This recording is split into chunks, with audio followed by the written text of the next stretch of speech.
Let's welcome to the show former economic advisor to President Trump. He's Stephen Moore. Stephen, in California, these officials, it's like they have no more sense than a flock of geese. I mean, this oil and gas story, it's about supply problems. I mean, look at even the LA Times is saying, Newsom, cut it out.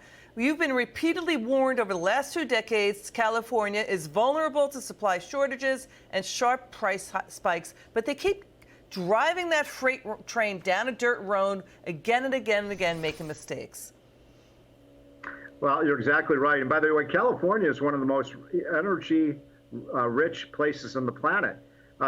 California has a lot of oil, a lot of natural gas, and they could be using it. And there's no reason they actually have to be importing energy from the rest of the country, but that's exactly what they're doing. I mean, for California to run out of energy is like Alaska running out of ice. That's a good point. So it's all these policies that they've imposed on themselves, and that's why, you know, I had a friend who tweeted me the other day with a sign on of the gas prices in California, and it was $6.99 a gallon. So it might have gone over $7 now. I haven't checked in the last couple of days, but that's about $1.50 over the national average. That's, so that's right there in the numbers, Steve. You know, to your point. And then there's this California Congressman Adam Schiff.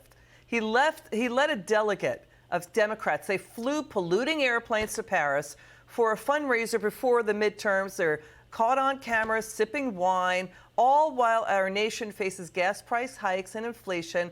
And this is about, again, supply. You're going to see, let's watch this. We're going to roll in some tape here. Instead of unleashing U.S. energy, Steve, we want your reaction to this. Let's listen to what Democrats are now advising. Watch. Sell massive amounts of arms to the Saudis. I think we need to rethink those sales.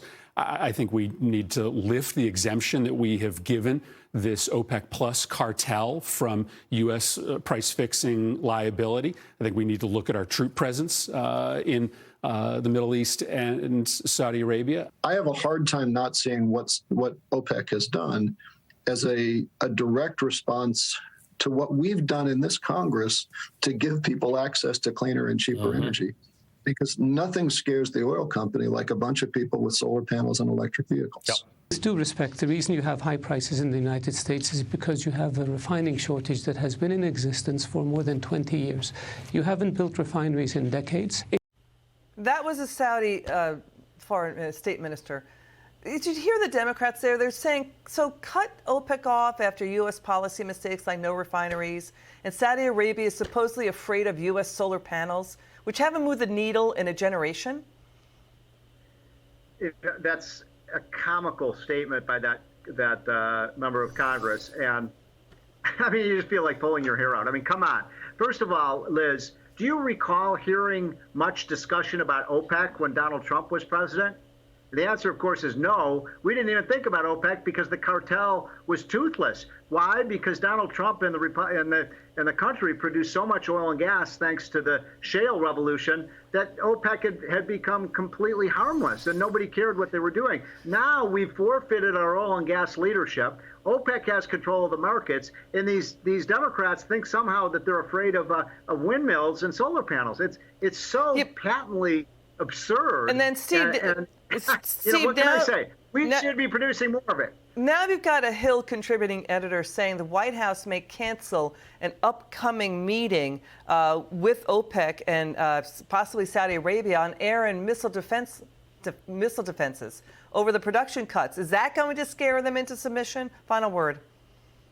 I'm not a military analyst, but I'll say the only thing that will really scare the Saudi Arabians and the OPEC countries is when we get people in office who allow our energy companies to become energy dominant again. And that's the only way, that's the only thing OPEC will listen to. And the fact that now you've got Russia joining OPEC, that makes the situation even all the more dangerous. Got it. Steve Moore, thanks for joining us tonight.